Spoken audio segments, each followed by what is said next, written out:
We are live. We're going to give people a few minutes to filter in. We'll probably start at around 10:32.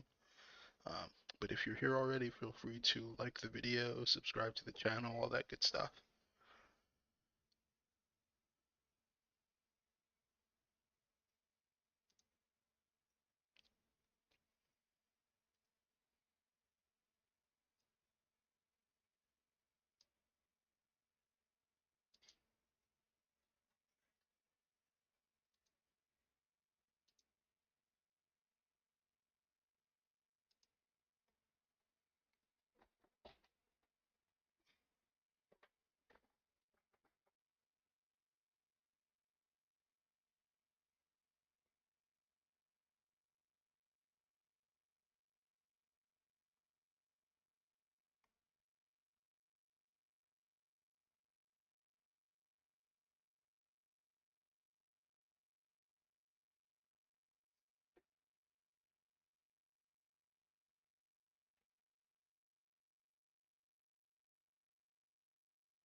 All right, welcome to everyone who is here now. We'll get started properly in 2 or 3 minutes, giving people time to filter in. If you're here already, feel free to like the video, subscribe to the channel.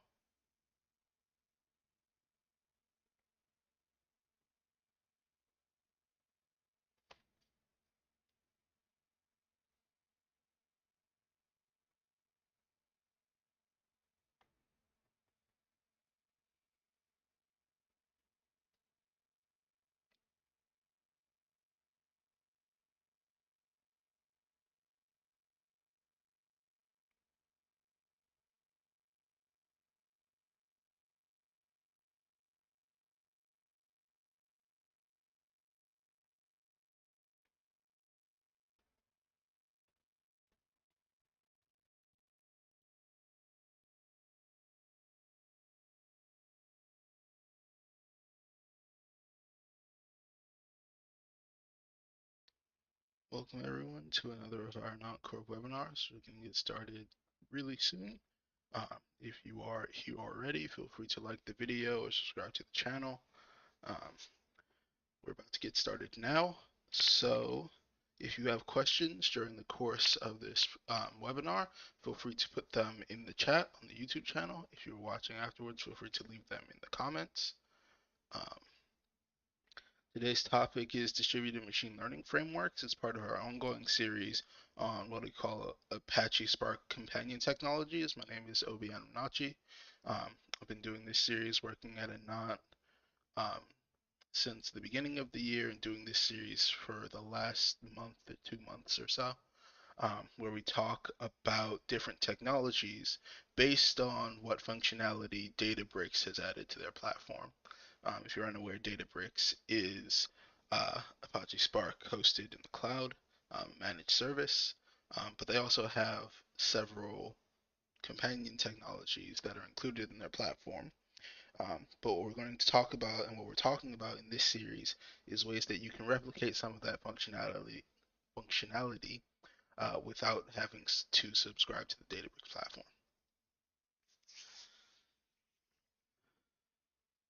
And just to reiterate, if you have questions at any point during the presentation, you can put them in the chat on YouTube. If you have questions watching this later on, the recorded video, you can put them in the comments. All right, so let's get started. So we're talking about machine learning frameworks or machine learning libraries based on what's in the Databricks platform. So Databricks has this thing called the machine learning runtime, which is a special version of Spark that includes TensorFlow, Keras, PyTorch, MLflow, and all these other things. And they have some tweaks made to them to make them work better with Spark.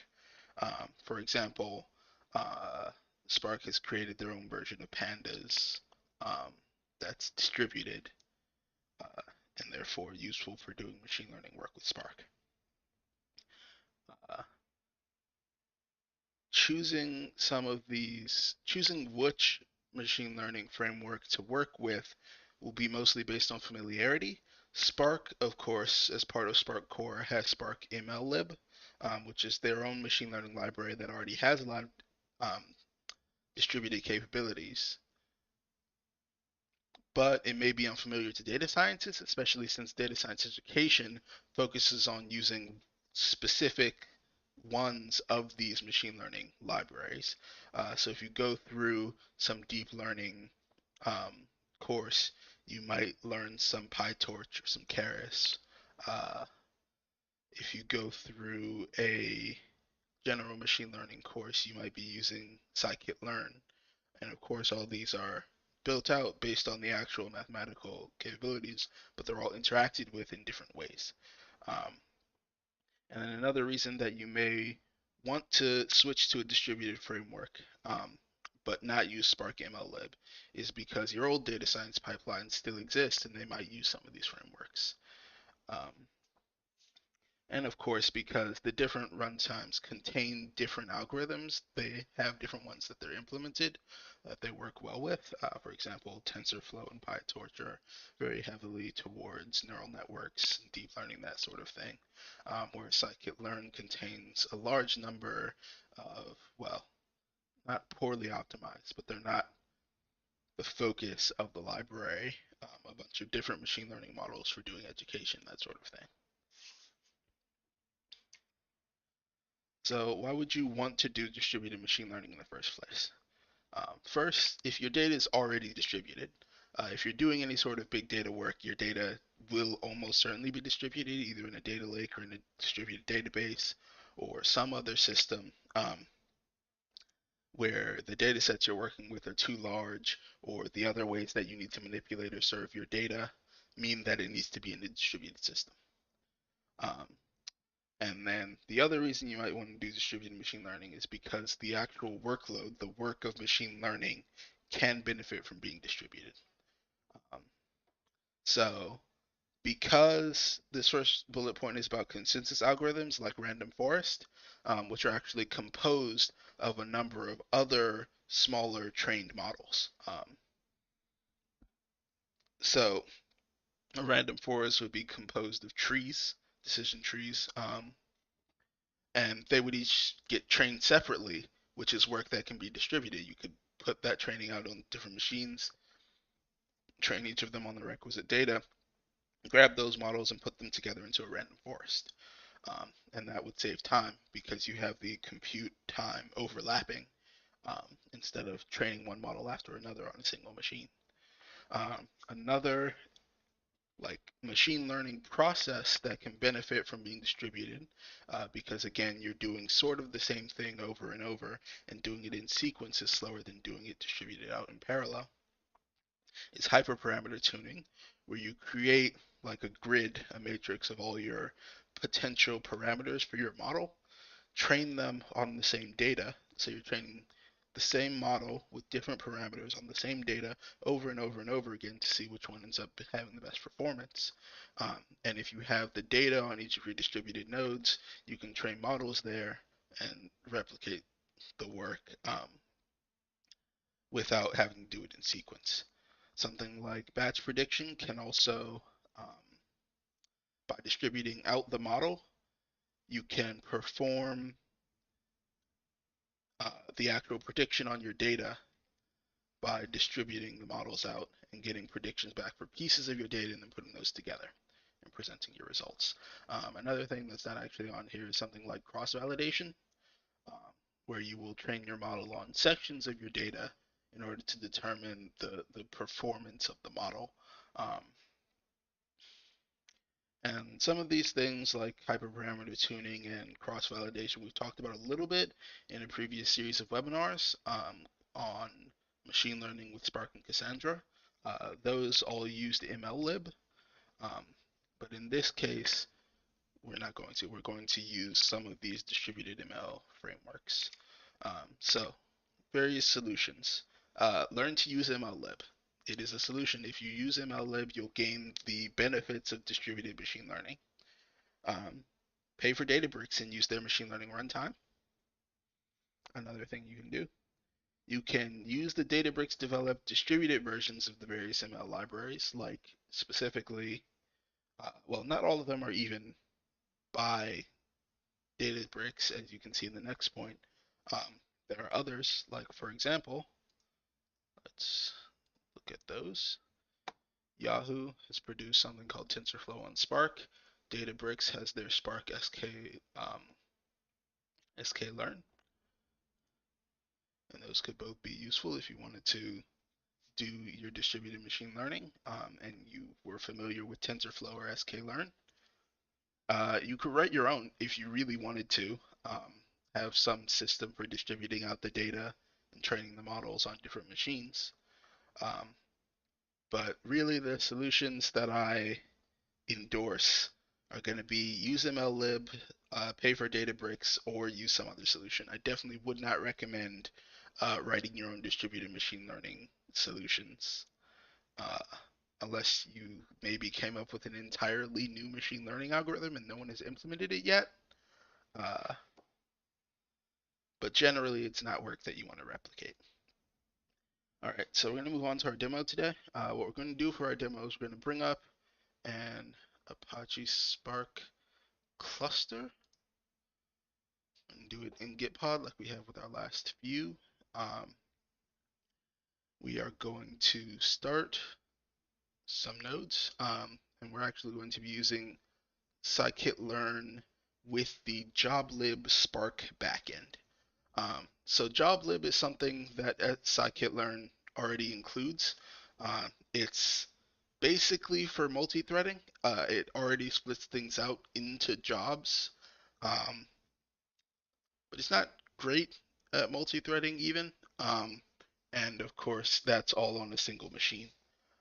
So what Databricks has done is work on, well, they had their own version, as you saw before, Spark sklearn.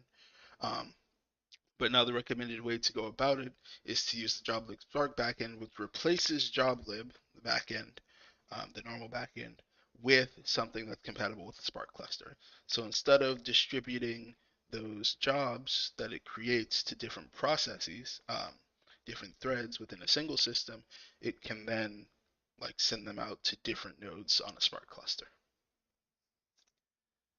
If this would just load.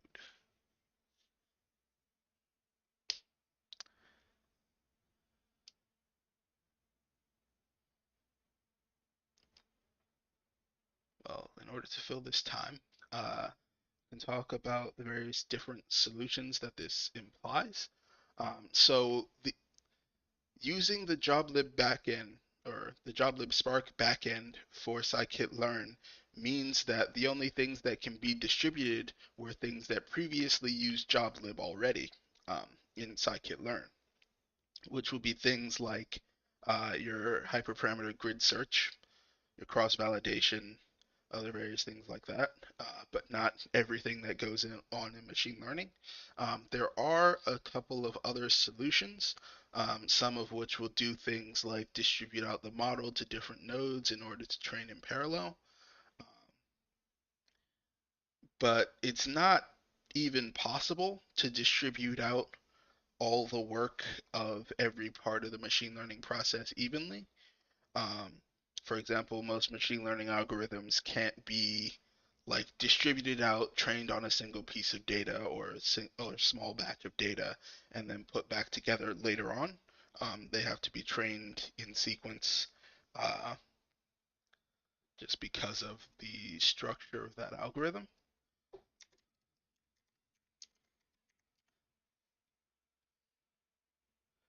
All right,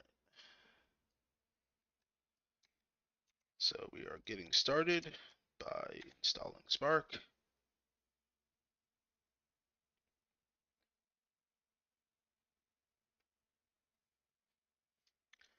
This repository was first built for connecting Apache Spark to DataStax Astra.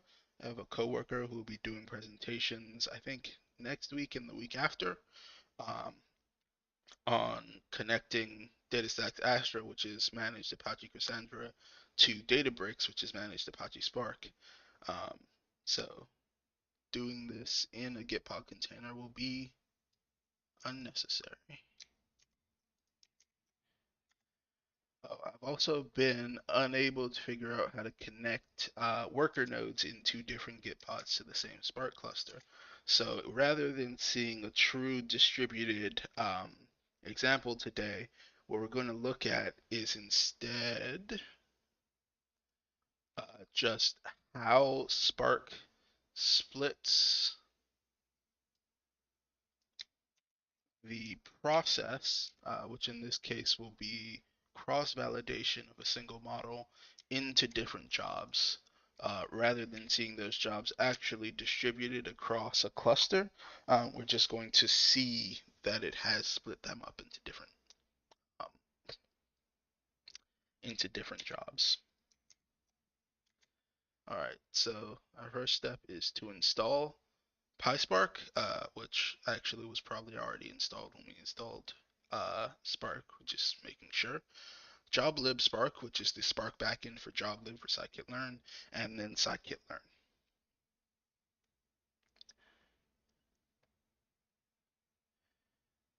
And once all those are installed, there we go. We can start up our PySpark shell.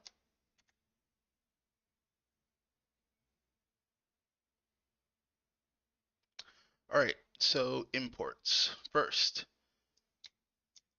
from normal sklearn, we need the parallel backend because we are going to be creating that and then telling it to use Spark as its parallelism backend. We're going to need the cross-validation algorithm. We're going to need their data sets because rather than building our own or importing one from somewhere, we're using one that's stored inside of the distribution. Well, the machine learning algorithm we're going to work with today is SVM for support vector machine, which essentially creates a decision boundary that is as good as possible by making it the furthest from any actual data points. So when you're splitting a input space into two pieces, it will ensure there's as big a space as possible in between them. All right, so we want to register Spark, which is a method from JobLib Spark that registers the Spark backend. We are going to load our iris dataset. This loads it into a NumPy array. Well, I mean, into a bucket containing NumPy array of data and also some other information. But scikit-learn will sort that out. All right, so here we are creating our model. It's support vector machine with a linear kernel, which means it creates a linear decision boundary. You can actually get very complicated with SVMs by using nonlinear decision boundaries to make decisions in higher dimensional spaces.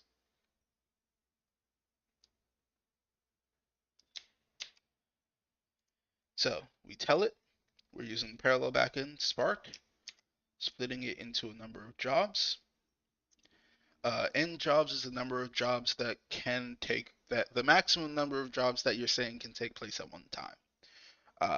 In this case, they'll actually all be executed one after the other because there's only one worker node.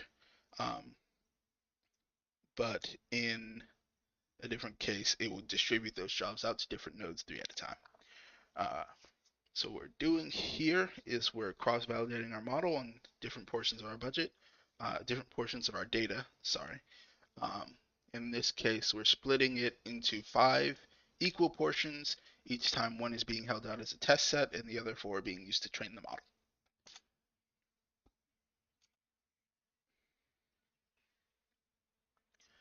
All right, and we can see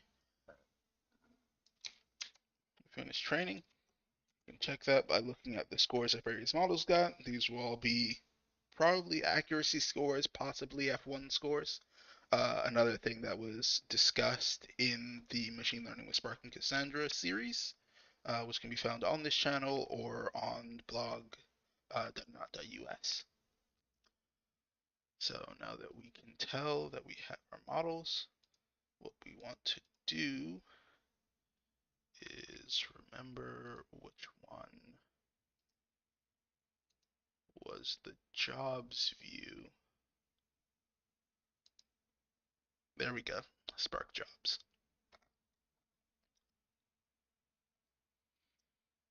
So you can see here that joblib has created a number of Spark jobs. And they would be distributed out in the distributed system, but since there's only a single worker node here, all you can see is that it was split into jobs.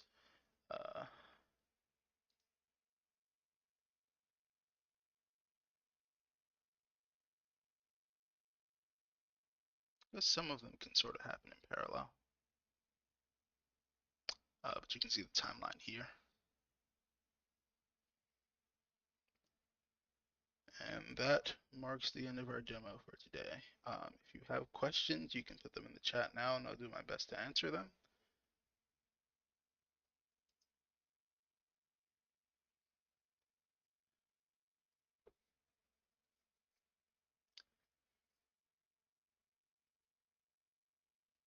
If not, this has been Obi Anamnachi with Anant Corporation. Remember to like the video, subscribe to the channel, and check out anant.us/events, to learn about future webinars that we're putting on, even potentially some partnered ones. I will wait a little bit more to see if any comments and or questions come in.